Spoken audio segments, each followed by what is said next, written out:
I spent years watching my bank account drain while working harder than anyone I knew. I'd wake up at 5 in the morning, hustle until midnight, convince myself that effort equaled results, and then watch the same painful cycle repeat itself. The bills piling up, the opportunities slipping away, the quiet shame of wondering why everyone else seemed to figure it out except me. And then one day, I discovered something that changed everything. I wasn't poor because I didn't work hard enough. I was poor because I was running the wrong mental system. My mind was programmed for scarcity, and no amount of physical effort could override that internal operating system. This is about the mental system that keeps you trapped in the poverty cycle, the invisible architecture of your thoughts that determines whether you build wealth or watch it disappear. This is about mindset, about inner strength, about the clarity that separates those who break free from those who stay stuck. And the next few minutes may completely change the way you see your life. I remember the exact moment I realized I was living someone else's program. I was sitting in my car outside a grocery store, staring at my credit card statement, trying to figure out which bill I could delay another week. The exhaustion wasn't just physical anymore. It was deeper. It was the exhaustion of feeling like I was pushing against an invisible wall that kept moving further away the harder I pushed. I had been taught that success was about working harder, sacrificing more, grinding through the pain. But nobody told me that before any of that mattered, I needed to understand the software running inside my head. Because here's what I didn't understand back then. Poverty isn't just about money. Poverty is a mental system. It's a collection of beliefs, patterns, and automatic responses that were installed in you long before you had the awareness to question them. Maybe it came from your family, from your environment, from the repeated experiences of lack that taught your brain to expect scarcity instead of abundance. Maybe it came from the voice that told you dreaming big was dangerous, that wanting more was greedy, that people like you don't get to have that kind of life. And over time, those beliefs became invisible. They became the background noise of your existence, the default settings you never thought to examine. I started noticing the patterns. Everywhere. I'd get a little extra money and immediately find a way to spend it, as if holding on to it felt wrong. I'd see an opportunity and instantly think of 10 reasons why it wouldn't work for me. I'd watch someone succeed and feel a strange mix of admiration and resentment, like their success somehow confirmed my limitations. These weren't conscious choices. They were automatic responses from a mental system designed to keep me exactly where I was.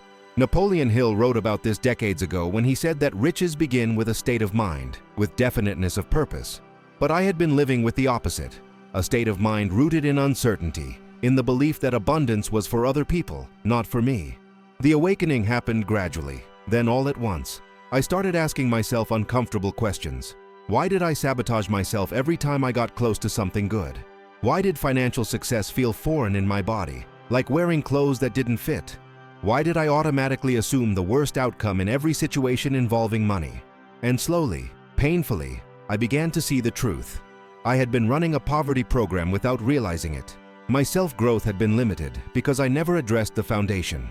I was trying to build wealth on top of beliefs that were designed to repel it. This is the clarity I needed but didn't have. This is the moment where change becomes possible, where you stop blaming circumstances and start examining the mental system creating those circumstances. The poverty cycle isn't something that happens to you.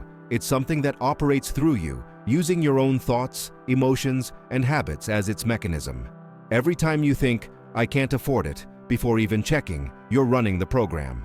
Every time you avoid looking at your finances because it feels too overwhelming, you're running the program. Every time you spend money to feel better temporarily instead of investing it to feel better permanently, you're running the program. These patterns feel like who you are, but they're not. They're just software that can be uninstalled and replaced. I spent months in this awakening phase, simply observing myself with brutal honesty. I watched how I talked about money. I noticed the physical sensations in my body when financial topics came up. I paid attention to the stories I told myself about why things were the way they were, and what I discovered was both painful and liberating.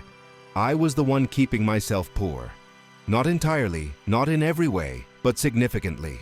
My mental system was creating results that matched its programming, and until I changed the programming, the results would never fundamentally change. This awakening required me to confront some difficult truths. I had to admit that I was scared of success almost as much as I feared failure. Success meant responsibility. It meant visibility. It meant people might expect things from me. It meant I couldn't hide behind excuses anymore. The poverty cycle, as painful as it was, offered a strange kind of comfort. It gave me reasons for why my life looked the way it did. It protected me from the vulnerability of trying and potentially failing. But that protection was a prison, and I was both the guard and the prisoner. I also had to recognize how much energy I was spending maintaining the poverty cycle. The mental gymnastics of justifying poor decisions, the emotional weight of constant financial stress, the time wasted avoiding problems instead of solving them, the relationship strained by money issues, the opportunities missed because I didn't feel worthy or capable. When I added it all up, I realized I was working incredibly hard to stay exactly where I was. What if I redirected that same energy toward building something different? What if I used that discipline and effort to install a new mental system instead of maintaining the old one? The most profound part of this awakening was understanding that I wasn't broken.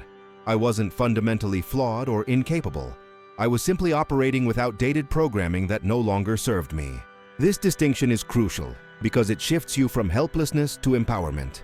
You can't fix being broken, but you can absolutely update your programming. You can learn new patterns. You can develop new responses.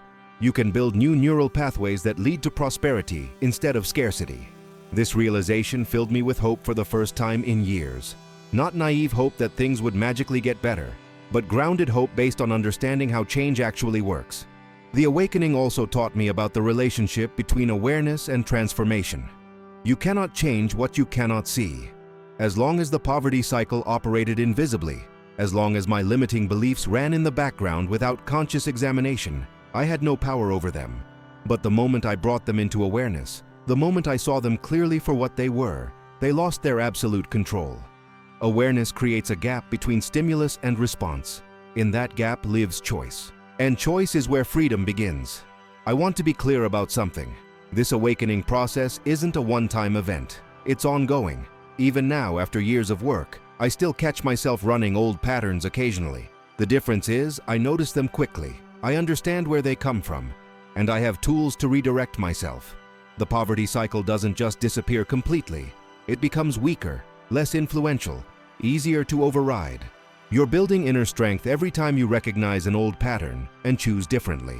You're developing self-mastery every time you pause before reacting automatically. This is the work. This is how you break free. Comment a topic you want to see next. Your idea may inspire thousands. Your brain is not fixed. I need you to understand this at a cellular level because everything depends on it. Neuroscience has shown us something extraordinary. Your brain is constantly rewiring itself based on what you repeatedly think, feel, and do. They call it neuroplasticity. Every thought you have strengthens certain neural pathways and weakens others. Every emotion you experience sends signals that shape your future responses.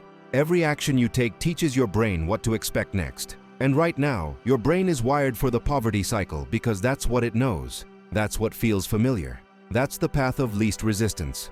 But here's where it gets powerful. You can change it. You can reprogram the system. You can install new software.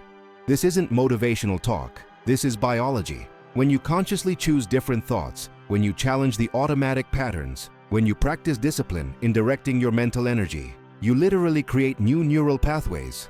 The old ones don't disappear immediately. They're still there, still trying to pull you back. But with consistent practice, with emotional clarity about what you're doing and why, the new pathways get stronger. And eventually, they become your new default. I'll tell you how this showed up in my life. Every time I thought about money, I felt a tightness in my chest. It was automatic. Money equaled stress. Money equaled never enough. That emotional response was wired deep, connected to years of experiences where money brought problems, not solutions. So I started doing something different. Every morning, I would sit quietly and visualize myself handling money with calm confidence. Not fantasizing about being rich, but practicing the emotional state of financial clarity. At first, it felt fake. It felt like lying to myself. But I kept doing it because I understood the science. I was teaching my nervous system a new response. Within weeks, something shifted. I noticed opportunities I had been blind to before. I made decisions that my old self would have avoided out of fear. I had conversations about money without that familiar tightness. The external circumstances hadn't changed yet, but my internal system had begun its transformation. This is self-mastery in action. This is the mental reset that changes everything. When you understand that your current reality is a reflection of your dominant mental patterns, you stop being a victim and start being an architect. You recognize that discipline isn't about forcing yourself to do hard things. It's about consistently choosing thoughts and actions that align with the person you're becoming, not the person you've been. James Clear talks about this when he explains that you don't rise to the level of your goals, you fall to the level of your systems. Your mental system determines your outcomes. If your system is programmed for scarcity, you'll find scarcity everywhere. If your system is programmed for abundance, for clarity, for powerful decisions, you'll start seeing possibilities that were always there, but invisible to your old programming. The poverty cycle continues, not because you're unlucky, or because the world is against you, but because your mental system keeps generating the same results from the same patterns.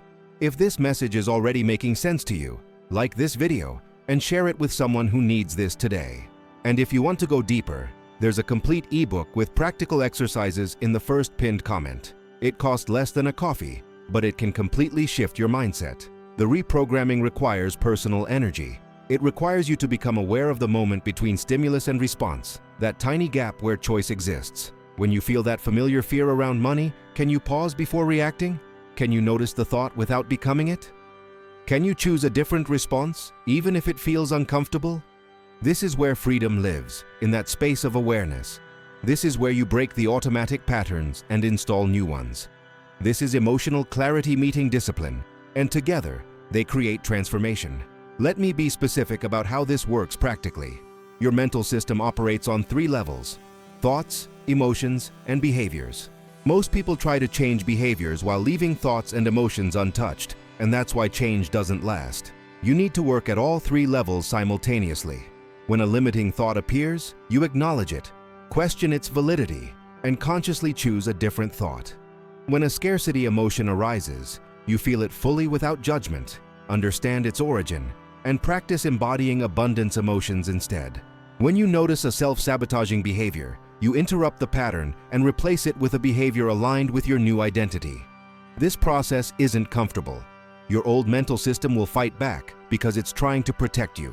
It associates change with danger, even when the change is positive. Your brain has survival mechanisms that prioritize familiar patterns over beneficial ones. So when you start reprogramming, expect resistance, expect doubt, expect moments where everything feels pointless and you want to give up. That's not a sign you're failing. That's a sign you're succeeding. You're threatening the old system's dominance, and it's fighting to maintain control. The key is consistency over intensity. You don't need to meditate for hours or completely overhaul your life overnight. You need small daily practices that signal to your brain that you're serious about this transformation. 5 minutes of conscious thought work. 10 minutes of visualizing your new financial reality. 15 minutes of learning something that expands your understanding of wealth. These micro practices accumulate into macro transformation. They build the neural pathways of your new identity, one repetition at a time. I also discovered the importance of environment in this reprogramming process.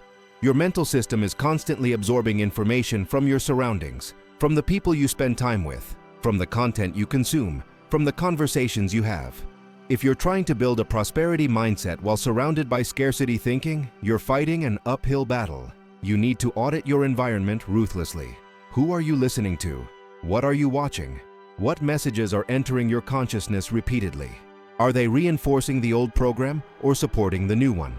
I started being extremely selective about what I allowed into my mental space. I stopped engaging with content that reinforced victimhood or scarcity. I stopped spending time with people who constantly complained about money but refused to change their relationship with it. I started seeking out voices that spoke about prosperity with clarity and purpose, not from arrogance but from genuine understanding. This wasn't about becoming elitist or abandoning people. This was about protecting my mental system during a vulnerable transformation phase. You can't install new software while the old viruses are still running. The reprogramming also required me to develop what I call emotional literacy around money. I had to learn to identify the specific emotions that triggered my poverty cycle behaviors. Was it shame? Was it fear of judgment? Was it a deep-seated belief that I didn't deserve more? Each emotion had a different origin and required a different approach. Shame needed compassion and reframing. Fear needed evidence and gradual exposure. unworthiness needed deep work on self-value and identity. I couldn't just slap positive affirmations over these complex emotional patterns. I had to understand them, honor them for trying to protect me, and then gently redirect them toward more empowering responses. One of the most powerful tools I discovered was the practice of mental rehearsal. Athletes use this constantly. They visualize perfect performance before competing. I started applying the same principle to financial situations. Before a salary negotiation, I would spend time mentally rehearsing confident communication and receiving what I asked for. Before making an investment decision, I would visualize myself as someone who makes wise financial choices naturally. Before any money-related situation, I would prime my mental system with the state I wanted to embody, rather than letting it default to old patterns of fear and scarcity. This mental rehearsal works because your brain doesn't distinguish strongly between vivid imagination and actual experience. When you repeatedly imagine yourself succeeding, handling money well, making powerful decisions, you're literally creating neural patterns that support those behaviors. You're programming your mental system with new default responses, and when the real situation arrives, your brain already has a template for success instead of just the old template of struggle and failure. I also learned about the importance of language in reprogramming. The words you use shape your reality more than you realize. Every time I said, "I can't afford it," I was reinforcing the poverty cycle. So I started changing my language consciously. Instead of, "I can't afford it," I would say, "That's not a priority for me right now," or "How could I afford it if I chose to?" This subtle shift kept me in a mindset of choice and possibility, rather than limitation and victimhood. Instead of, "I'm bad with money," I started saying, "I'm learning to master my finances." Instead of, "Rich people are lucky," I started asking, "What do wealthy people understand that I'm still learning?" The language shift extended to how I talked about my financial situation with others. I stopped complaining about being broke, not because I was pretending things were fine, but because that narrative reinforced my identity as someone trapped in the poverty cycle. Instead, I would frame things as, "I'm in a rebuilding phase," or "I'm developing my financial clarity." These weren't lies. They were reframes that kept my mental system oriented toward growth rather than stuck in victimhood. Your words are casting spells on your own consciousness. Choose them carefully. This is where purpose becomes essential in the reprogramming process. You need to know why you're doing this difficult work of transformation. Surface-level motivation, like wanting to buy nice things or impress people, won't sustain you through the challenging phases. You need deeper fuel. You need to connect with why financial freedom matters to you at a soul level. Is it about providing for your family, creating opportunities for others, having the resources to pursue meaningful work, building a legacy, having the freedom to make choices based on values instead of survival? Whatever it is, that purpose needs to be clear and compelling enough to pull you forward when discipline alone isn't enough. My purpose became crystal clear when I realized that the poverty cycle wasn't just affecting me. It was affecting how I showed up for the people I loved. It was limiting what I could contribute to the world. It was keeping me so focused on survival that I couldn't pursue the meaningful work I felt called to do. When I connected with that deeper why, the daily practices of reprogramming stopped feeling like work and started feeling like liberation. I wasn't just changing my financial situation, I was becoming the person I needed to be, to live with purpose and create the impact I was meant to make. The reprogramming process also taught me about the relationship between identity and outcomes. Your mental system will always move you toward consistency with your identity. If you identify as someone who struggles with money, your mental system will find ways to create that reality, even when opportunities for something different appear. If you identify as someone who is learning to build wealth, who is developing financial mastery, who is becoming prosperous, your mental system will start generating thoughts and behaviors consistent with that identity. This is why affirmations alone don't work. You can't just repeat words. You have to actually shift your identity at a deep level. I started practicing what I call identity anchoring. I would write down detailed descriptions of the person I was becoming. How does this person think about money? How do they feel when opportunities arise? How do they make decisions? What do they believe about themselves and their capabilities? Then I would spend time each day embodying that identity, practicing thinking and feeling as that person would.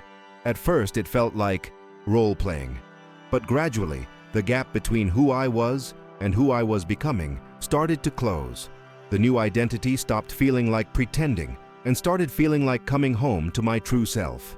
In part 2, I'll show you exactly how to translate this internal reprogramming into external action. Because understanding the mental system and beginning to reprogram it is crucial, but it's only the foundation. The real transformation happens when your new internal reality starts manifesting in your daily decisions, your habits, your responses to challenges, and ultimately your results. That's where the poverty cycle truly breaks. That's where you stop being someone who wants to change and become someone who is actively transforming their entire life. We'll explore the specific practices, the daily disciplines, the way to make powerful decisions from your new mental system, and how small consistent actions compound into massive transformation over time. But before we get there, you need to fully commit to this first phase. You need to accept that your current mental system created your current results, which means a new mental system can and will create new results. You need to embrace the discomfort of reprogramming, knowing that every moment of resistance is actually progress. Every challenge is your old system fighting to maintain control, and every small victory is evidence that change is happening. And you need to trust that this process works, not because I'm telling you it does, but because neuroscience proves it, and because you're about to experience it yourself. The poverty cycle has kept you trapped long enough. The mental system that served that cycle is outdated, insufficient, and ready to be replaced. You have everything you need to begin this transformation right now. Your brain is waiting for new instructions. Your neural pathways are ready to be rewired. Your future self, the one living with financial clarity and prosperity and purpose, is waiting for you to take this seriously. This is your moment. This is where everything changes. Not someday when conditions are perfect. Not when you have more money or more time or more knowledge. Right now, with this awareness, with this understanding of how your mental system works, and your commitment to reprogramming it completely. Tell me in the comments, what's one limiting belief about money that you're ready to let go? Your answer might be exactly what someone else needs to hear today. And make sure you're subscribed because part 2 is coming soon, and you don't want to miss the bridge between internal transformation and external results. This is just the beginning of breaking free from the poverty cycle. The awakening and reprogramming are essential, but now comes the part where you learn to act from your new mental system, where you develop the discipline and focus that turn internal shifts into tangible outcomes. The real revolution is about to begin.